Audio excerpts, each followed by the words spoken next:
सो पढ़ेंगे खुदा के कलाम में से, जो अपने गुनाहों को छुपाता है कामयाब ना होगा, लेकिन जो उनका इकरार करके उनको तर्क करता है उस पर रहमत होगी। आमीन। खुदा के कलाम के दो हिस्से हैं। एक आज जो पढ़ी गई है इसके दो हिस्से हैं। पहला हिस्सा कि वो कौन से लोग हैं जो दुनिया में नाकाम ही रहते हैं, वो कौन से लोग हैं जो कामयाब हो जाते हैं। खुदावंद के कलाम में दोनों बातों पर बहुत ज्यादा जोर दिया गया है। खुदा चाहता है कि लोग कामयाब जिंदगी बसर करें। खुदा के कलाम में बार बार खुदा ने कलीसिया को कहा, बार बार खुदा ने वादे किए कि तू खूब कामयाब होगा। खुदा चाहता है कि जितने जमीन पर खुदा के लोग हैं, खुदा के लोग जो खुदा के नाम को जानते हैं, खुदा को पहचानते हैं, खुदा को मानते हैं, ये खुदा के लोग हैं। और बड़े सारे लोग जमीन पर जो शैतान के लोग हैं, जो खुदा की इबादत नहीं करते, खुदा से दूर हैं, किसी शरीयत को, किसी कानून को नहीं मानते। खुदा अपने लोगों के वसीला से अपना जलाल दुनिया में ज़ाहिर करना चाहता है।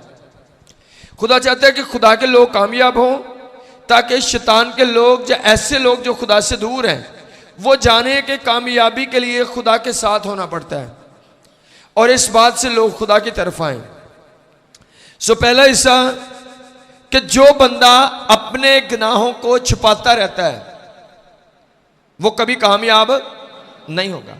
कोई दुनिया का बंदा किसी भी मजहब के साथ ताल्लुक क्यों ना रखता हो, अगर उसकी जिंदगी के अंदर बदी है तो बदी एक ऐसी चीज है जो इंसान को नाकाम कर देती है।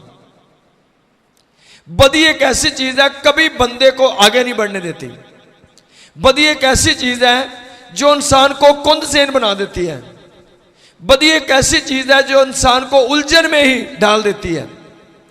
बहुत सारी जगहों पर बदी वाले लोग कोई फैसला नहीं कर पाते, उनकी अक्ल ही जो होती है वो बहुत कम हो जाती है बदी की वजह से, और कम अक्ली की वजह से वो लोग नाकाम हो जाते हैं। क्योंकि बाइबल कहती है जो अपने गुनाहों को छुपाता है वो कभी कामयाब ना होगा। अगर कोई बंदा गुनाह में कामयाब हो जाए तो इसका मतलब खुदा का कलाम कलाम ही नहीं है। सो एक बात ज़हन में रखनी है, अगर कोई आपकी जिंदगी के अंदर बड़ी नाकामी है और आप उसके साथ जंग लड़ रहे हो और वो नाकामी नहीं जा रही है, तो उसकी एक वजह जो खुदा बताता है कि जो गुनाह के अंदर है वो कभी कामयाब ना होगा। आप थोड़ी देर के लिए अपने आप को कामयाब देख सकते हो। आज आपको कारोबार मिल गया, आपका महीना अच्छा लग गया, आपका साल अच्छा लग गया, हादसाती तौर पर आपका निज़ाम ठीक चल रहा है, लेकिन आप नहीं जानते हो कब तक ठीक चलेगा। जब बदी है उसने आज नहीं तो कल आपकी जिंदगी के अंदर असर करना ही करना है। कोई चीज नहीं है जो अपने अंदर कोई असर ना रखती हो। सो गुनाह का असर जो है वो बहुत ज्यादा तेज है। सो बाइबल कहती है कि जितने लोग जमीन पर नाकाम है उसकी नाकामी की वजह जो है वो उनकी बदी है, उनका गुनाह है, उनकी नाफरमानियां है, उनकी खुदा से दूरी है, जो उनको किसी काम में कामयाब नहीं होने दे रही है। बंदा कुछ भी सोचता है, जो भी बंदा करना चाहता है वो हो नहीं रहा।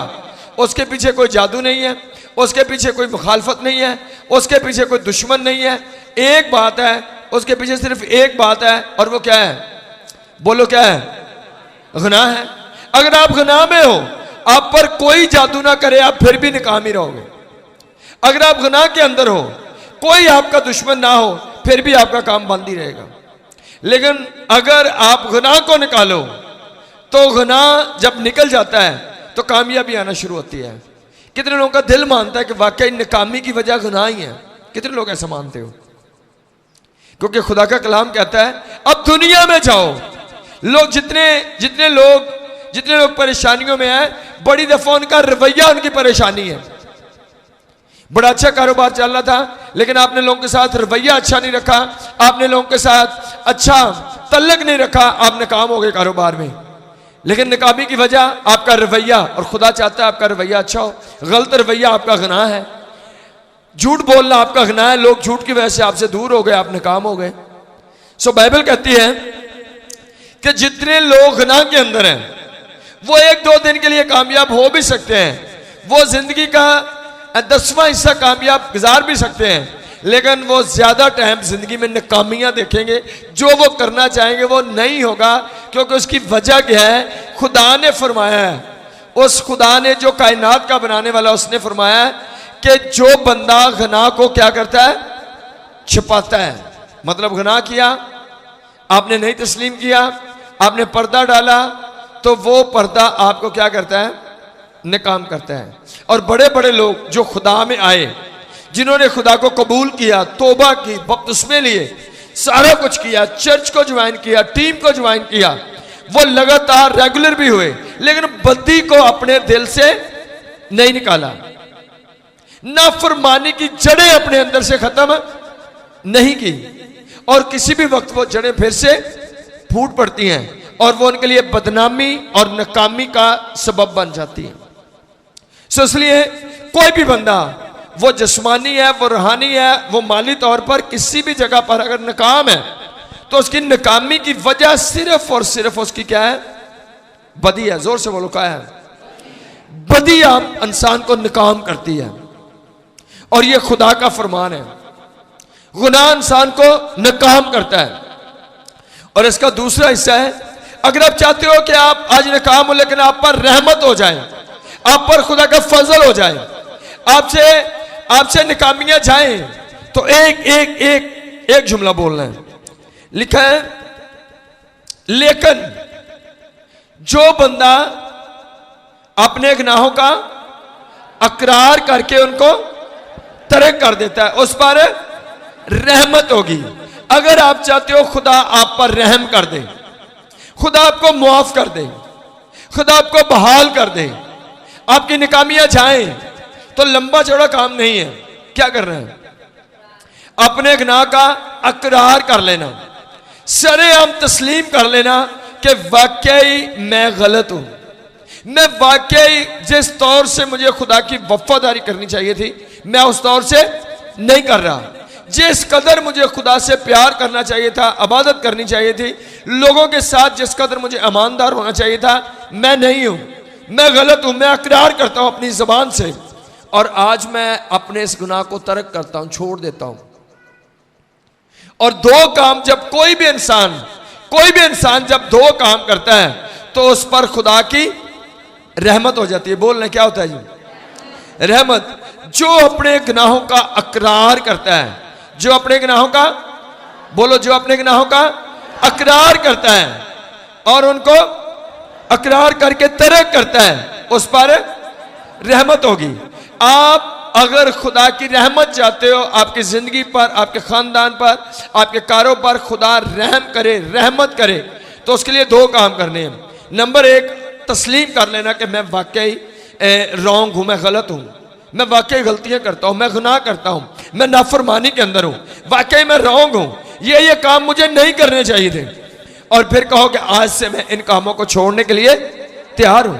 जब ये दो काम आप करोगे, आप टीम में हो, आप कलीसिया में हो, आप दुनिया में हो, जिधर भी हो, नाकामी की वजह गुनाह ही है। आप जिधर भी हो, कामयाबी का राज वफादारी है। अगर आप दो बातों को दुनिया में जान जाओ, तो आपके आधे मसले सिर्फ इस बात को समझने से ही हल हो जाते हैं कि आप दुनिया को मुजरम ठहराना बंद कर देते हो।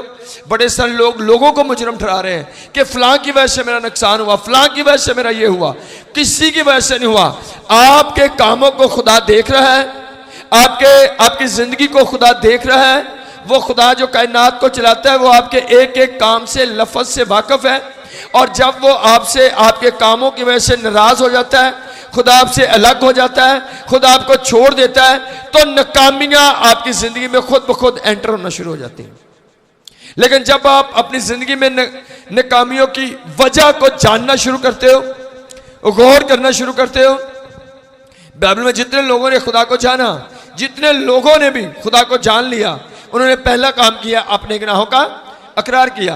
दो बंदे जो हैकल में दुआ करने के लिए गए, दो बंदे जो हैकल में दुआ, एक बंदा टीम का बंदा था जो सबसे आगे स्टेज पर जाकर दुआ कर रहा था। उसकी दुआ के अंदर कोई अकरार नहीं था कि खुदा मुझसे ये गुनाह हुआ, मैंने ये गलती की।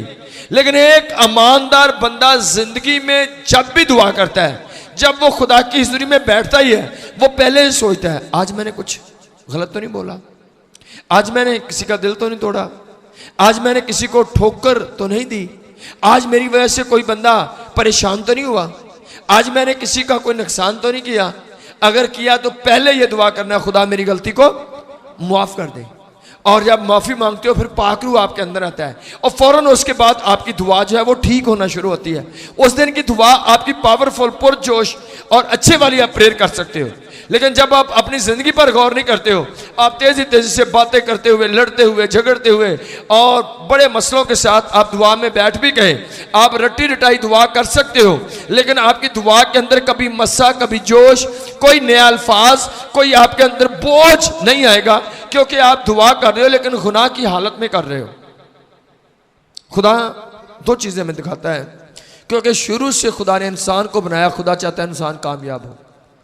सो अगर कोई बंदा चाहता है कि खुदा मुझ पर रहम कर दे, खुदा मुझ पर रहमत आए तेरी, खुदा मेरी जिंदगी में तेरी कामयाबी आए, तो उसको क्या करना है? क्या करना है? अपने गुनाहों का, सब बोलो किसके गुनाहों का? आज दुनिया, आप अब याद करना, आज याद करो, कल वाली कहानी अपनी जिंदगी की याद करो, आज की बात याद करना, कल वाली बात याद करो। कितने लोगों ने कल दुआ की थी, अपने घर में दुआ की थी, कल दुआ की थी? कभी याद करो कल वाली बात, परसों वाली बात, 3-4 दिनों का वाकया याद करो। 3-4 दिन के अंदर, लंबा टाइम मैं दे रहा हूं, कितनी दुआओं में आपने ये कहा खुदा मैं गलत हूं, खुदा मेरा ऐ गुनाह माफ कर दे। 3-4 दिन के अंदर जिसने अपनी दुआ में वाकई महसूस किया, ऐसे ना करना कोई भी, वाकई महसूस किया हो कि मैं गलत हूं, जिन्होंने दिल से, दिल में चोट लगी हो दुआ में कि वाकई मैं गलत हूं, और बाकी लोगों को ऐसा लगा सारा दिन कि आवी गलत है, आवी गलत है, आवी गलत है, आवी। खुदा ने आपको किसी की कमियां ढूंढने के लिए बुलाया ही नहीं है, खुदा ने आपको चुना ही नहीं कि आप लोगों की चुगलियां करो। खुदा ने आपको क्या करने के लिए चुना? रहमत, कामयाबी का राज बोलो क्या है? सब बोलो क्या है राज? अपने गुनाहों का। सब बोलो किसके गुनाहों का? आप पूरी दुनिया को मुजरम साबित करो और आप भी गुनाह में हो, आप फिर भी निकामी रहोगे। आप अच्छी अदालत करने वाले हो, लेकिन फिर भी अदालत कर लेना आपकी कामयाबी नहीं है। कामयाबी क्या है आपकी? अपने गुनाहों को खोज लेना, अपनी जिंदगी के गुनाहों को ढूंढ लेना, अपनी निकामियों को ढूंढना, अपनी जिंदगी के अंदर जो गलत चीजें उनको तलाश कर लेना, यह कामयाबी की बुनियाद है। इब्लीस हमेशा आपकी जिंदगी में आता, वो आपको अपनी तरफ देखने नहीं देता है। वो कहता है देखो लोगों को, टीम को देखो, कलीसिया को देखो, फलां को देखो, ये देखो, और वो कभी नहीं कहता अपने आप को देखो। यीशु जब भी आता है वो कहता है अपने आप को देखो, अपने आप को देखो, अपने आप को देखो। खुदा हमेशा आपकी तवज्जो अपनी तरफ करवाता है और शैतान हमेशा आपकी तवज्जो दूसरी तरफ करवाता है। फलाने ने किया सही, फलाने ने किया, क्योंकि इब्लीस नहीं चाहता लोग कामयाब हों। खुदा आपसे प्यार करता है, खुदा चाहता है कलीसिया कामयाब हो। और ये कहानियां जो लिखी गई बाइबल में, ये हमारे लिए एक निशान है कि हम इनसे कुछ हासिल करें, इनसे हम सीखें कि क्यों बंदा नाकाम हुआ, क्यों बंदा कामयाब हुआ। सो दो चीजें, जो बंदा अपने आप को गुनाहगार मानने के लिए तैयार नहीं है, वो बंदा कभी किसी काम में फुल कामयाब नहीं हो सकता। और जो बंदा अपने गुनाहों का इकरार करता है और उनको छोड़ देता है, तर्क कर देता है, रहमत सिर्फ उस पर आएगी। अगर आप चाहते हो खुदा आप पर रहम करे, खुदा आप पर रहमत करे, तो आपको क्या करना है? अपने गुनाहों को अपने अंदर ढूंढना, अपनी गलतियों को तलाश करना, अपनी नाफरमानियों को तलाश करना, अपने आप को देखना कि आप कहां पर खड़े हो, और फिर कहना खुदा मैं इनको छोड़ने के लिए तैयार हूं। और उस दिन आपके लिए बरकत के दरवाजे ओपन है यीशु नाम में। उस वक्त रहमत नाज़िल होना शुरू होगी जब आप अपने आप को देखना शुरू करोगे, मैं कहां पर हूं। लेकिन जब तक आप अपनी माँ की, भाई की, बहन की, बेशक आपका अपना खानदान हो, बेशक आपका चर्च हो, आपकी टीम हो, जब तक आप दूसरों को मुजरम ठहराते हो, उस वक्त तक आप नाकामी के अंदर ही रहोगे। खुदा चाहता है अपनी आदतों को चेंज करो। सब लोग ठीक है सिवाय मेरे। आपको यह सोचना है, सब लोग ठीक है सिवाय मेरे। अगर मैं नाकाम हूं तो मैं अपनी गलती से हूं, अगर मेरी बरकत रुकी है तो उसका तल्लक मेरे गुनाह के साथ है। धर्म कस में लिखा है मुसरे बेटे की कहानी के अंदर, अमीर बाप था, 2 बेटे थे, एक को रोटी मिल रही, दूसरा भूखा मर रहा है। गलती कहां पर है? गलती कहां पर है? वो नाफरमानी करके क्या हुआ था? जो नाफरमानी के अंदर है, भूखा वो ही मर रहा था, जो सही जगह पर खड़ा था वो कामयाब था। जब तक आप खुदा के साथ खड़े हो उस वक्त तक आप कामयाब ही रहोगे। लेकिन अगर आप रॉन्ग हो तो कोई दुनिया की कुव्वत आपको कामयाब नहीं कर सकती है, क्योंकि जिसे खुदा गिराए कोई उसे उठा नहीं सकता, और जिसे खुदा खड़ा करे कोई दुनिया की ताकत उसको गिरा नहीं सकती है। खुदा कुदरत वाला खुदा है। हमें खुदा की हुकूमत को तस्लीम करना है। हमें जानना है कि हमारी बरकतें खुदा के हाथ में है, हमारी सजाएं खुदा के हाथ में है।